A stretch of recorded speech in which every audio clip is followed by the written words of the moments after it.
All right, so we're now moving on to our next unit, and this unit is just about inequalities. So this first section is going to be an intro to inequalities, right? And what you're going to have to be able to know by the end of this video is you're going to have to know what the difference is between an equation and an inequality. So when we talk about an equation versus when we talk about an inequality, how do we identify the difference and what is the difference between them? You'll have to know how to graph inequalities. You'll have to know how to write inequalities when you are given the graph. And then you'll have to know how to translate. All right, so this is what our goal and what our hopes are by the end of this video is that one, we'll know what the difference is between an inequality and an equation. We'll know how to graph inequalities. We'll know how to look at a graph and then write what that inequality is. And then we'll have to know how to translate. All right, so that is what our goals and our hopes for are at the end of this video. And let's go ahead and get started. All right, so when we talk about what the difference between an equation and inequality is, first off, you must be able to identify the difference just by looking at it. And the one thing that should jump out at you and that you should hopefully know is that an equation has an equal sign. So when we see the equal sign, that is an equation. So we're saying that these two values or these two mathematical expressions are exactly the same. They are equal to each other. That x plus 3, this expression here, is equal to and is exactly the same as 8. When we deal with an inequality, we're now going to be saying that an expression is either less than or greater than another mathematical expression. So for here, we're saying the expression of x plus 3 is less than the expression of 8. So we're no longer saying that they are equal or exactly the same, but that one of our expressions are going to be greater than or less than the other. All right, and just to go over, there are different types of inequalities that we can have. We can have less than or equal to, or we can have greater than or equal to. Remember, when we see that line underneath of our inequality, that's telling us that it can also be equal to it. That if they're equal, it still satisfies it as well. So it's either less than or equal to, or greater than or equal to. All right, but remember, in an inequality, we're saying that one expression is either less than or greater than another expression. Right, and just to go over as well, we've already learned how to solve these. So when we solve an equation, we get a finite number of answers. In this case, we would get one answer that x is equal to 5. So there's just one solution. Everything that we've done so far, we only are getting one answer, and that's it.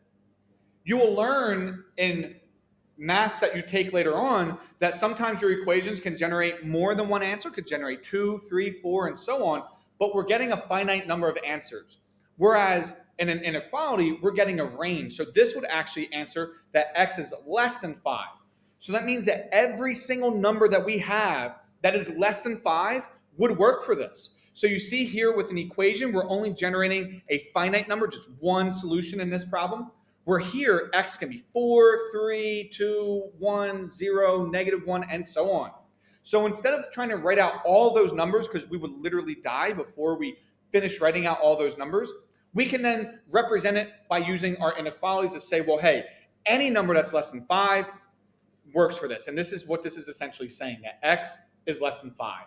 So you see here we get a finite number of answers. In this case, just one. And here we get a range of answers as well. That actually gives us an infinite number of numbers that we can actually plug in for our answer. All right, so that's just going through the difference between the two. Now we're going to go ahead and graph an inequality, and then from graphing, write an inequality. All right, so before we actually go into graphing any of these, we're going to first just talk about the different inequality symbols that we have and how we read them. So remember, when we see an inequality, we read them left to right, meaning that when we see this here, we're reading it left to right. So it's saying that the number on the left side of this, so let's say 2, is less than the number on the right-hand side of it. So let's just say 4. So 2 is less than 4. So we read this left to right. So whatever side is greater, it's opening towards. But we always read these left to right, so we would read this as less than. So for this next one here, we read it left to right, so we would then say that 4 is greater than 2. So these are writing the same inequality statement, but since we read them left to right, we would say 2 is less than 4, and here we would say 4 is greater than 2. As I talked about before, when we have these lines underneath, it means that it's greater than, but also it could be equal to it. So we would say here, let's just say 3 is less than or equal to 3. This actually would work because that line underneath that it is equal to. But same thing, we read these left to right. So we would say 3 is less than or equal to 3. And then for the other one, we can go ahead and say, let's do 6 is greater than or equal to 1. All right, so we read these left to right. So we would read this as 6 is greater than or equal to 1, and 3 is less than or equal to 3. And remember, when we have that line underneath, it means it can also be equal to, and that would also satisfy it. All right, now, before we go in graphing anything, when we graph on our number line that you're going to see, we're going to graph a point. And we need to let the reader know in the graph when it's a difference between when it's just less than or greater than, or when it's equal to. And the way that we do that is when it's just less than or just greater than, it is an open circle that is not colored in. So both of these graphs, when we go to plot the point, will be an open circle, not colored. When it's less than or equal to, and this is really important, so you must have that written down. When it's less than or equal to, it is a colored in circle or a solid circle. So this lets the reader know that we include that number.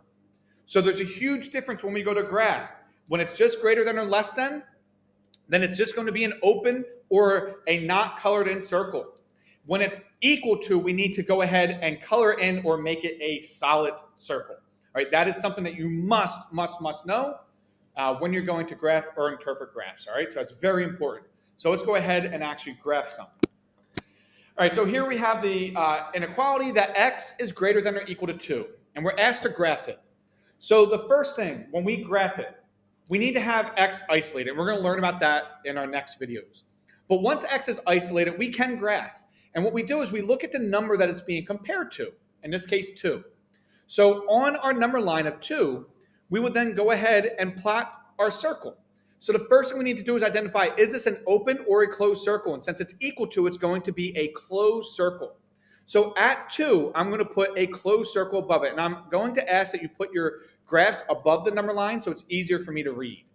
All right, so now we have a colored in circle because we know when it's equal to, it needs to be a solid or colored in circle. And we plot that point exactly with the number that we're comparing it to. And now we're saying that x is greater than or equal to 2. So we need to now draw a graph that represents that. So once we plot this point, it actually breaks our graph up into 2 different regions. We have the region to the right of that point and a region to the left of that point. Now we need to ask ourselves, which one of these regions has numbers that are actually greater than 2? And this region here, 3 is greater than 2, 4 is greater than 2, 5 is greater than 2. We know that as we move along our number line to the right, our numbers increase. So that means our graph needs to go in that direction. So that is the way that we would graph an inequality. We first need to determine if it is an open or a closed circle. In this case, it's closed. And then we need to determine which direction our graph actually goes in.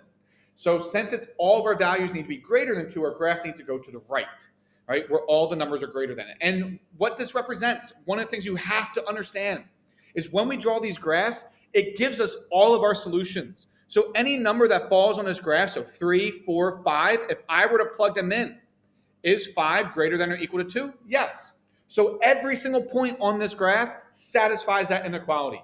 And since our graph is not going in this direction, that means none of these numbers would work. And if I were to pick one of them, -4, well, is -4 greater than or equal to 2? No.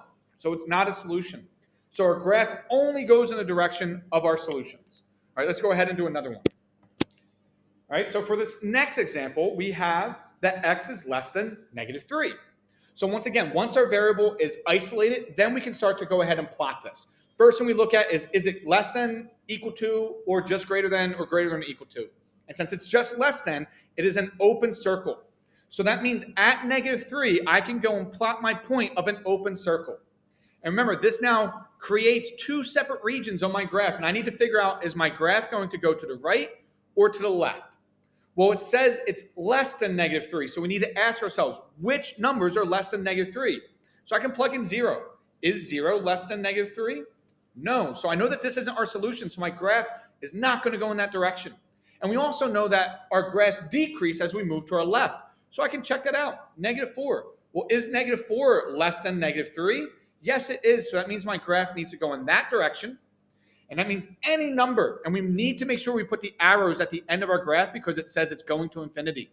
So that means any number that's in this direction would work and satisfy. -4, -5, -6, and so on. And this graph is letting us know that. So we can represent our answers in two different ways.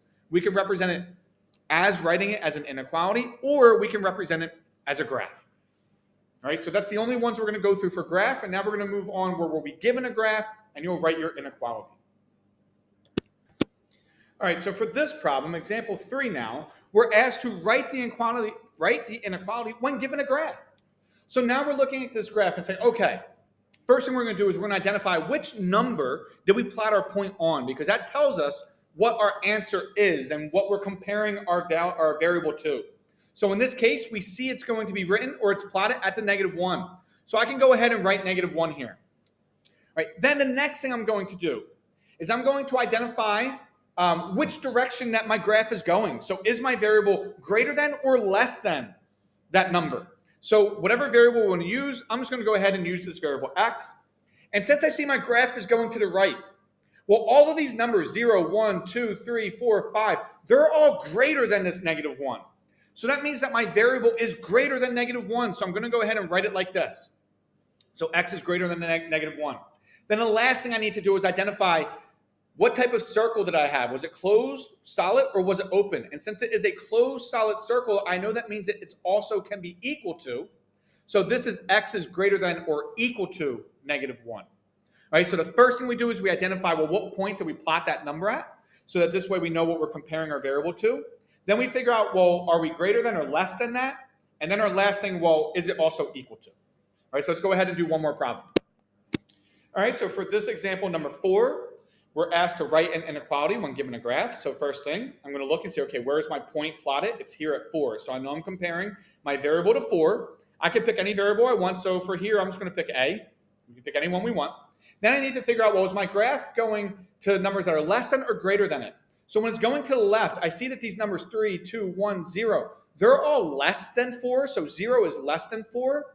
So that means that my graph or my inequality must have been that my variable is less than that number. So I know that my variable is less than 4 because my graph is going to where all the numbers are less than that number 4. And then the last thing I need to do is identify, well, is this an open or a closed circle? And since it's open, we know that means that it is just less than or just greater than, and it is not equal. So then that means that we do not need to add that line at the end, and this would be our final answer. All right, so now the last thing that we're going to do briefly, because this video is getting a little bit long already, is we're just going to go ahead and translate a couple problems. All right, so when we were translating equations, we learned that the word is meant or represented the equal sign. So anytime we saw that x is 5, we knew we could write that as x is equal to 5. But now when we're dealing with inequalities, there's actually a lot more that we need to know to how to represent. So one of the ways that you might see is less than, is it will actually say is less than or is fewer than, right? So you do need to write down this table, and you do need to know how you can represent all of these individual inequalities with words. So is less than or is fewer than means less than.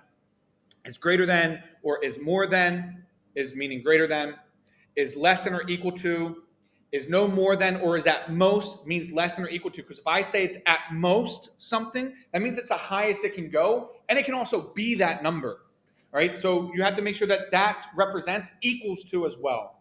And then for less than, for greater than or equal to, we can actually just say is greater than or equal to, or is at least, meaning that's the smallest it can be, or is no less than. All right, meaning that's the smallest that number can be. All right, so these are just things that you have to memorize. So maybe you create some note cards with, on one side you have the less than, the other side you have what words can represent that, because you just need to be able to memorize these.